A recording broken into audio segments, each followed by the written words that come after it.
Hi friends, நாம் இப்போ பார்த்துட்ருக்கிறது திருச்செந்தூர் சுப்பிரமணிய சுவாமி கோவில். இங்கே இன்றைக்கு பார்த்திங்கன்னா தங்கத்தேர் ஓட்டம். தங்கத்தேர் காண்பதற்கு நிறைய பக்தர்கள் வந்திருக்காங்க. இப்போ நம்ம கோயிலுடைய சுற்றுவட்டார பகுதியையும் கோயிலுடைய எழில்மிகு தோற்றத்தையும் உங்களுக்கு காமிக்கிறேன். அப்படியே தங்கத்தேரையும் நீங்கள் பார்த்து சுவாமியை தரிசனம் பண்ணிக்கிறீங்க. வெற்றிவேல் முருகனுக்கு அரோகரா. கருணை கடலே போற்றி. வெற்றிவேல் முருகனுக்கு அரோகரா.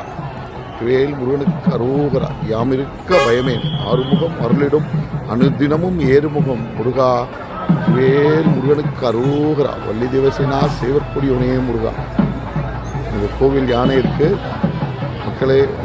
மக்கள் வெள்ளத்தை பார்த்து மகிழுங்கள்.